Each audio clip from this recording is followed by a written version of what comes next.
was 20 years ago to err is human when we talked about medical errors, and it gave us the courage to talk about medical errors. Well, now the hospitals are getting permission to talk about violence and the strategies that they're using to keep their staff safe.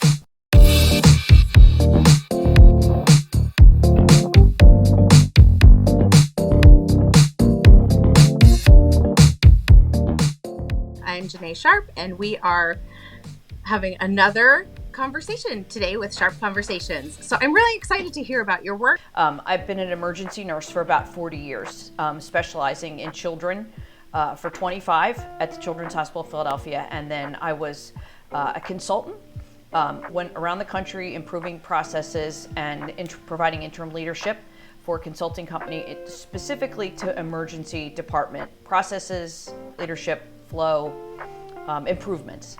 And then in 2012, I received my doctorate in nursing and realized the impact that technology had on a broader scope to impact of nursing.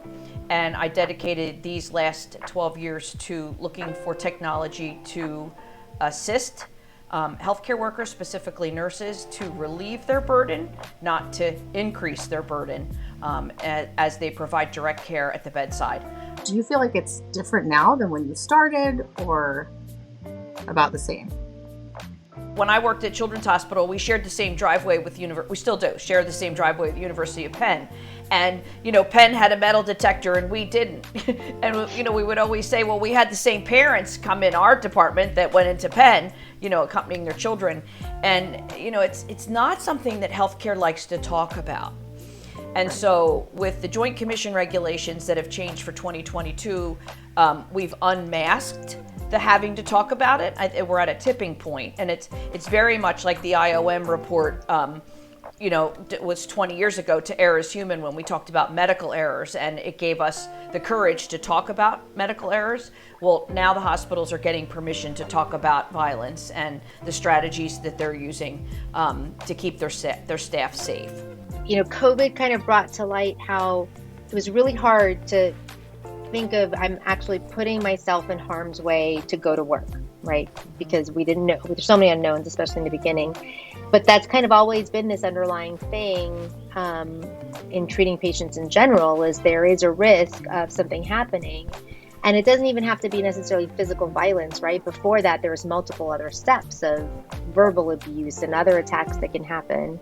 And I haven't seen very good examples of this is how we always address this type of situation and interaction in a way that, as a provider of care, has made me feel comfortable and safe. And I'm sure just in your line of work now, especially, you probably have these conversations a lot with people about how it affects their mental well-being. Right. I mean, there's a new McKinsey and Company report that just came out about a month ago that we're using in our webinars. And it really says that 72% of nurses factor that are surveyed decision to whether or not to stay in their position was the number one factor at 72% was a safe environment. So Wow. The feeling of unsafe is, similar to what your education and my education. There were pockets, right, of risk. The ICU, the emergency department, psychiatry. But now think about the overwhelming needs of psychiatric patients and the lack of resources for hospitalizations. And so you have psychiatric patients on med-surg units, you have them in holding units, behavioral health units. They're coming, patients are coming in for outpatient procedures. So, that increase in the lack of mental health and mental health resources is kind of infiltrating into the acute healthcare world. And so that's an additional burden, right, that the staff are taking. And another high incident area is maternal child health. And that always has to do with parental rights, parental visitation, parental questioning of, rights. So there really is no place that's safe. I mean, the doctor that was killed last Friday was an orthopedic surgeon in an outpatient office. His own office, he'd been there for 20 years, minding his own business, and someone came in with the intention to kill him with an automatic rifle because he felt his back surgery was unsuccessful. He was still in pain. I think I'd like to hear your thoughts on, how physicians and nurses and other disciplines either are or are not thought about together when people design solutions. The one thing I would say that to the positive of Strongline, so Strongline is a wearable panic button that you wear behind your ID badge. And it's giving to all staff. Other attempts to keep staff members safe have been through the electronic health record and through some type of RTLS system or asset tracking, right? This asset is the human asset. So every employee gets a Strongline badge. Anybody who's patient facing. And the cost of this is, and this is not, I'm not trying to do an infomercial for Strongline, I'm not. But the cost of this is the cost of 2 nurses turning over for a year, a couple $100,000. And when you talk about resignations coming in droves, my students, I teach at Villanova University, our students are nurse executives in the doctoral program. They're talking about hemorrhaging staff. So every week at payroll, there's 10 leaving and 4 coming on, and they're not catching up. And the impact of travel nurses and agency nurses. Like, what solutions do people have? Like, we have this ability to give people something in their hands that keeps them safe. What are ways to decrease the violence? You know what I mean? Like, where do people need to go? Like, what can make this better rather than continuously, it sounds like things are just like not going great.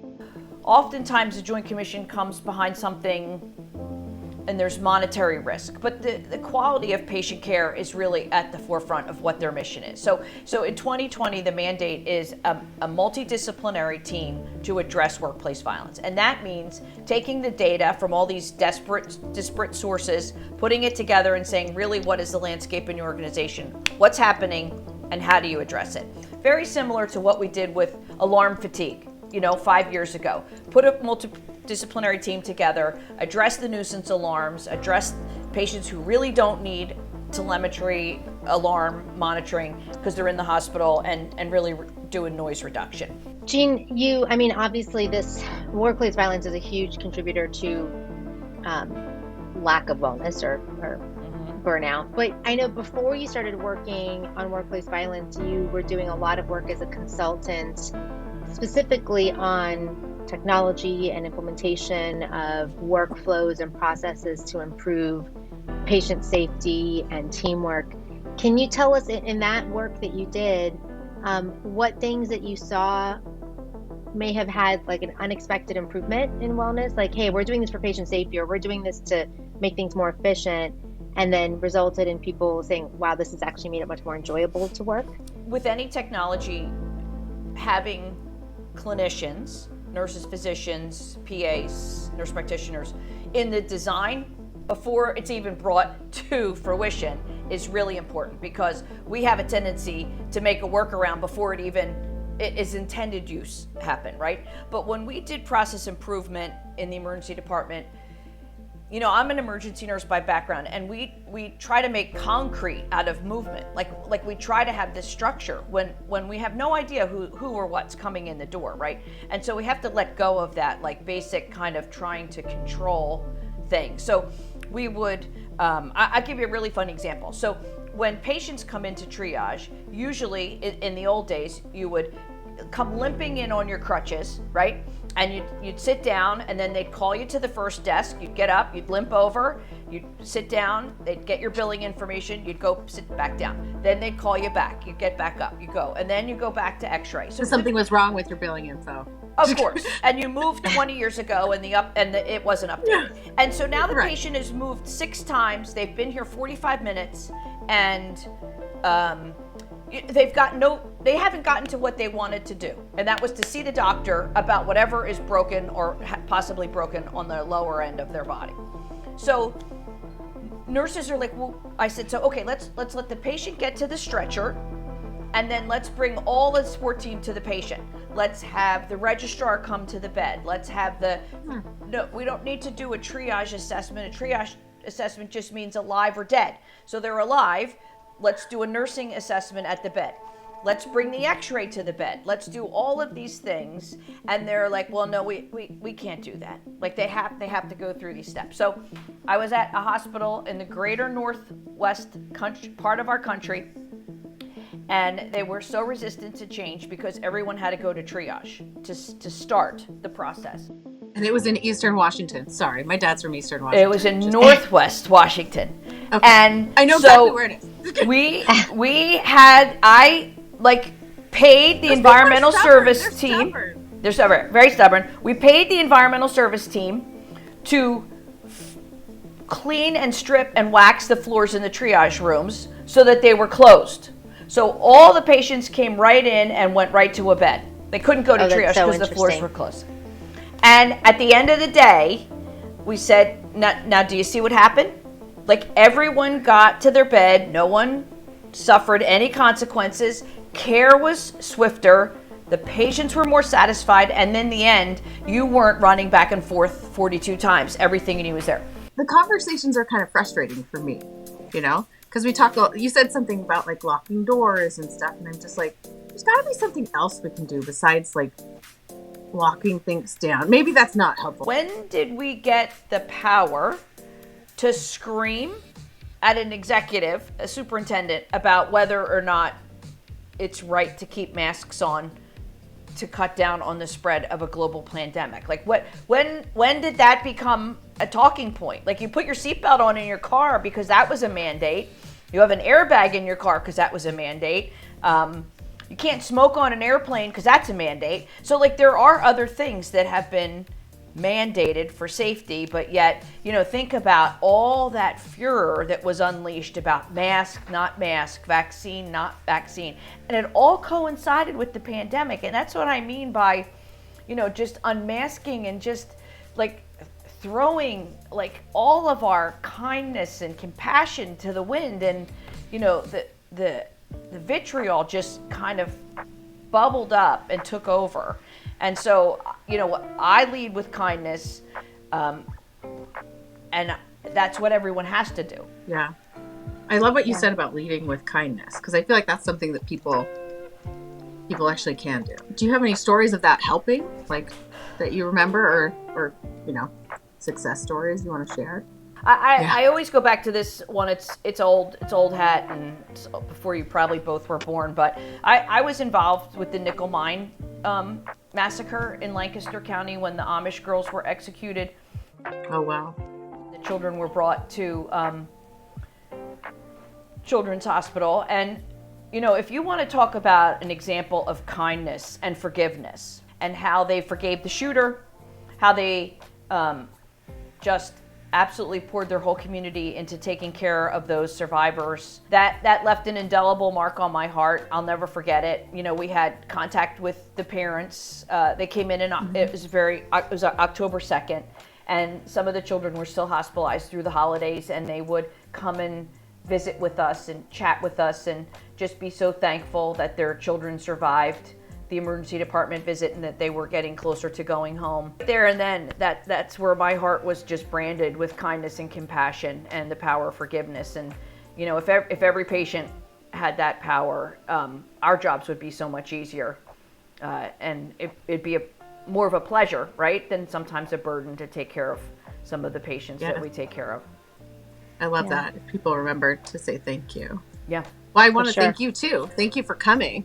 Oh, yes, it's my pleasure. Sharing your story and your experience. It's such an important topic, and I'm glad that we're able to talk about the power people have to make things better, and also, be really honest about where we're at.